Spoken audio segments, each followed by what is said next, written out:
Hi, my name is Seyram Avle. I'm at the School of Information at the University of Michigan, working as a postdoc with Silvia, who I wrote this paper with, presenting on designing here and there, tech entrepreneurs, global markets, and reflexivity in design processes. So in a 2015 episode of NPR's All Things Considered for the radio lovers, a gentleman named Gregory Roxon, a young Ghanaian tech entrepreneur, was interviewed about his tech startup, M-Pharma. In the interview, Roxon described the work that he and other African entrepreneurs like him are doing as part of being part of a new African story, a story about Africans taking ownership of the problems of Africa. He said it's about Africans creating the solutions that help solve and lift the multitude of Africans who are in poverty out of that. It's no longer about sitting down and having Westerners come into the continent to do charity. Roxon, in that statement, echoes a much broader discourse in which the city of Accra in Ghana, where his work is based, is portrayed as a rising innovation hub for Africa's digital revolution, one that portrays Africa as breaking away from Western development stories by positioning it as being on the cusp of what might be characterized or interpreted as catching up with Western-style development and innovation. That view has an analogous version in China. So on the screen, you see images of Shenzhen, a city located in the south of China, just north of Hong Kong. Until recently, Shenzhen has been largely known as a site of cheap labor and low-quality tech production. This, however, began to change as a growing number of investors, tech entrepreneurs, corporates, and media began promoting the city as a Silicon Valley for hardware and Hollywood for makers. Over the last few years, makers and entrepreneurs from around the world have flocked to Shenzhen to partner with the region's manufacturing ecosystem and turn their visions of the Internet of Things into consumer end goods. Notorious examples are the Pebble Watch, also Oculus Rift, which was recently purchased by Facebook for $2 billion. The Chinese government, alongside foreign venture capital firms and manufacturers, themselves today invest in that story of Shenzhen as the convergence of the power of the global maker movement with China's manufacturing expertise. They've set up incubators and entrepreneurial training programs for makers to build the future of Internet of Things today. So both stories of Shenzhen and Accra as emerging hubs of innovation portray each region as innovative because they are at last catching up with the West, or more specifically, Silicon Valley.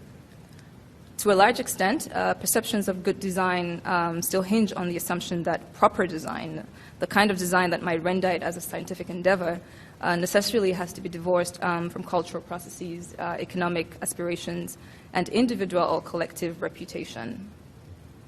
In our paper, we explore in ethnographic detail how it happened that the two cities became enrolled in this contemporary discourse on design and innovation that portrays them as being emergent from the periphery.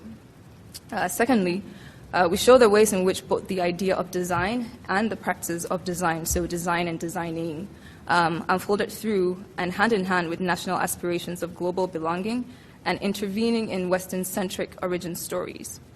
We show that designing in our field sites were as much about the making of products and things as they were about market considerations and the making of identities.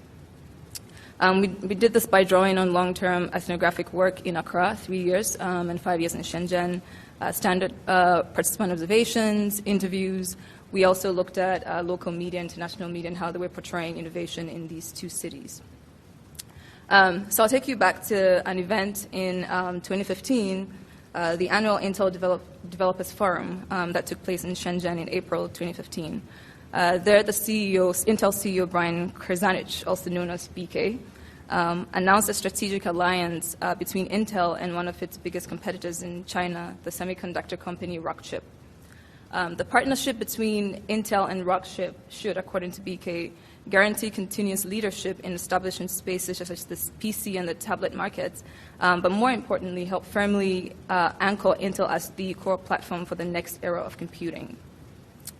In his words, the local and global impact of our 50 years of Moore's Law innovation and 30 years of strong collaboration and winning together in China is unmatched. Intel remains focused on delivering leadership products and technologies in traditional areas of computing, while also investing in new areas and entrepreneurs, students, makers, and developers, to find and fuel future generations of innovation with China. Note the words innovation with China and winning together. Because until really recently, this collaboration with Rockchip was not something that was celebrated as innovative partnership. Shenzhen in general, as I mentioned, has been known as a place that stood for low-quality production, with a made in China sort of connotation, which is fairly negative. Really, that stood apart from this positive idea of innovating with China, as BK characterized the 30-year relationship with the region. The rise of Rockchip is fundamentally intertwined with the story of a unique design and production culture that emerged in Shenzhen alongside and in the shadows of the region's history of outsourcing and vertical integration facilities, best illustrated by, say, the relationship between Apple and Foxconn. Rockchip, alongside other Chinese and Taiwanese chipsets like Alwina and MTK, have enabled the spread of production lines independent of that more familiar Western IT process as we see in Apple. These Asian chipsets have enabled a network of manufacturing entrepreneurs to produce a line of end consumer electronics for markets previously untapped by Western corporations. This network, for instance, designed phones for new markets in Asia, Africa, Latin America, phones that serve highly niche markets. For instance, phones like the one on the bottom over there with multiple speakers, designed for construction workers to hear while they're on the work sites, or the Techno brand phone over there on the right, which that brand, together with Huawei, are some of the best-selling brands in Africa today. Designed to address a common issue with high-end phones such as iPhone and Samsung that render really poor images of dark-skinned subjects in low-light conditions. These products together make up a really huge market in the billions of dollars and have cost Intel, in terms of the chip making, a significant market share over time. So what's worth noting here is that now Intel is innovating with a company, among others previously thought of as merely Western copycats or just, manufacturers. It's productively leveraging and legitimizing a long-standing informal economy of open production that has been serving markets that the likes of Apple simply do not design for. Over in Ghana, a similar narrative of newly emergent innovation and entrepreneurship has emerged. This has become really materialized in an increasing number of tech hubs, incubators, maker spaces dotting the cities of Accra and Kumasi. It's also very visible in the university campuses, where hacking and making groups like the Creativity Group and entrepreneurial clubs like African Entrepreneurs Hub encourage young people to use tech entrepreneurship as a path to both individual economic freedom and national development. In these sorts of spaces, tech startups make largely software targeting local challenges. They range from different kinds of e-commerce applications to payments, some of which Dayo talked about in her plenary talk yesterday, security systems, mobile addressing systems, which all speak to infrastructural issues that are taken for granted elsewhere. Take, for instance, a company called Letty Arts, which initially started when the two co-founders said that they couldn't find games that had content that speaks to life in Africa, or they just couldn't play games because they didn't have the bandwidth that they required to play some of those online games. They had a grand vision of Letty Arts, which was to kickstart the gaming industry in Africa. So to that end, they decided to focus on mobile games that tell an African story. They use visuals and storylines that they argue would be familiar to their users. It also meant for them hiring African talent, and where it was lacking in certain skills, training those young Africans to design and build mobile games that were available across different mobile platforms. In designing new software, Ghanaian tech entrepreneurs argued that the local infrastructural challenges is exactly what enables them to be newly creative and innovative problem solvers.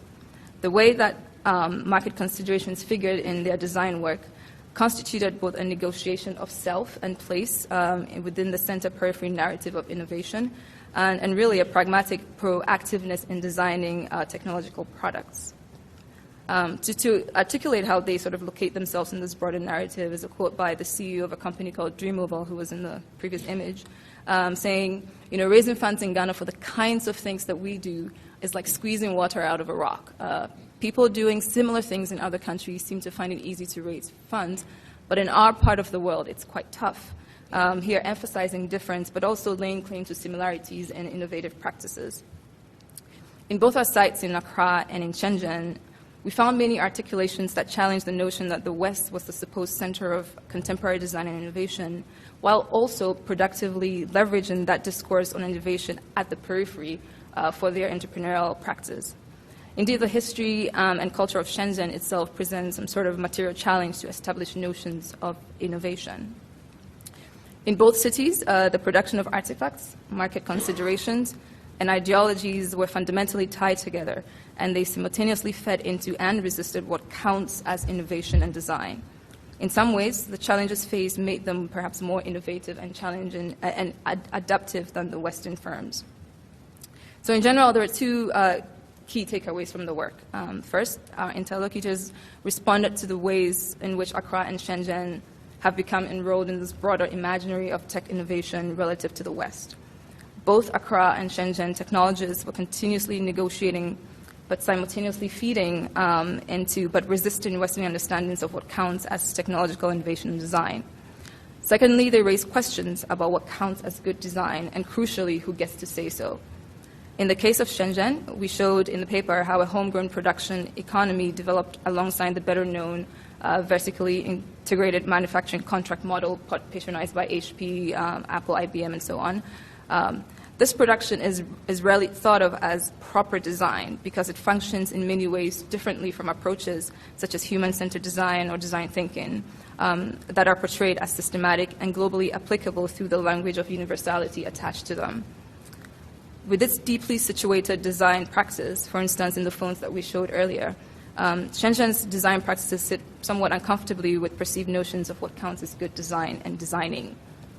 In the Ghanaian case, designing unfolds through narratives of identity, place, and self-directed action and worth. Many framed their approach towards designing as innovative intervention because of its pragmatism and rootedness in local needs. In positioning their work as previously outside and now participating in a global market that hails Western design innovation as the standard to aspire to, they were simultaneously intervening in the story of the periphery needing design intervention from the West. In this work, we're building on a really expanding body of critical HCI scholarship that has shown that the context of design is not fixed. It's not fixed in the lab, it's not fixed in the West, and similar to the ways that they've shown that the context of use is not fixed. That research from the likes of Lily Rani, Steve Jackson, Truna, Bidwell, all challenge the idea that design originates solely from the West or the center and then filters out to the rest of the world, the so-called periphery.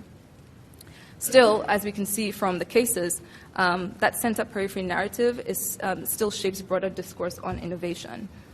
The multiple visions presented in our sites demonstrated a deeply reflexive practice of design in many ways that are compatible with the practices and values of researchers and designers in the HCI community.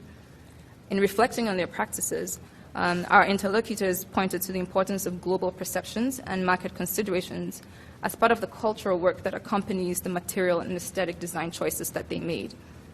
These contradicting practices and values of production in Accra and Shenzhen demonstrate the importance of understanding designing in multiple ways other than always necessarily as an individualized practice, that is, designing an object or artifact or system for individuals to use. By focusing on designing in Ghana and southern China, we don't mean to point out difference and complexity sort of over there in the south in order to open up spaces of design here in the global north.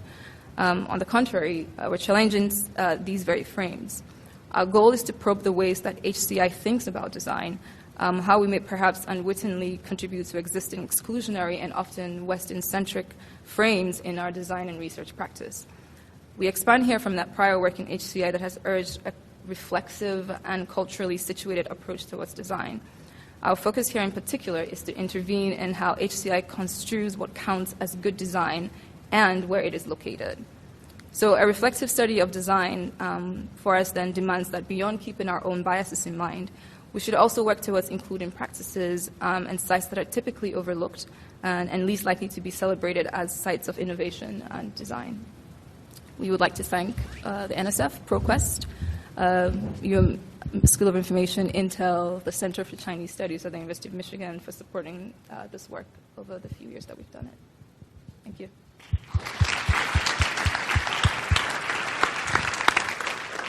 There's time for 1 or 2 questions. Anybody?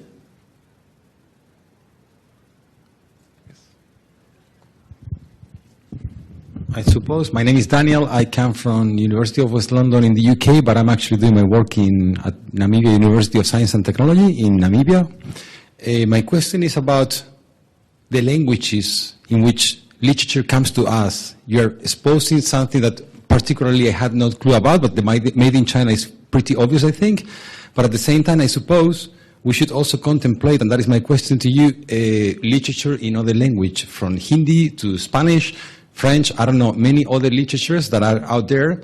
Like I've translated quite a few times, shamefully but truthfully, texts in Danish because they were of my interest, and I had no way of finding that in English, apart from contacting the authors, who in turn told me, sorry, I haven't produced the text in English. Maybe in order to increase the literature, and therefore the understanding, as you propose, we should be looking into further languages of production of publications, since English is the capital language in regards to this. I would like to know as well your perspective. There are many languages as promoted in Africa, so I don't know if this is something that you have borne in mind, and if it's something that is coherent in order to actually extend the power of our knowledge and regarding to the variety of different design means as well. Thank you. Sure. Yes. The English is sort of the default language of the computing world as far as publications that we used here for this work. Between us, we speak 6 or 7 languages, but of those, only about 2 of them, 3 you'll find academic publications in. So, I mean, I hear you, and it would be great to be able to get more translations of existing literature in other languages about innovation and design in other parts of the world. Am I understanding what you're... I suppose so, and I suppose it makes sense as well to not look for translators. I mean, that is my personal experience. When I translated something on translate.google.com, to my surprise, I could understand the whole thing. And it was a few accents that I couldn't actually get. But what I'm trying to say as well, that sometimes, like the literature review that is being paid by the prior presenters, it sparked me in regards to finding actually literature, as I've done many times in other languages that I speak. So that was pretty easy, and it was very uplifting to find out. I suppose we can actually try that little effort, which in the end is a tiny bit more than reading the paper. But I found out, I don't know, other people might speak Hindi, and many people might have actually spoken in Hindi in non-conference-based research, and it might be as legit as what is published in here. So I suppose it's food for thought to all of us, maybe. Sure. Thank you. All right. Let's thank Seyram and all the other presenters again.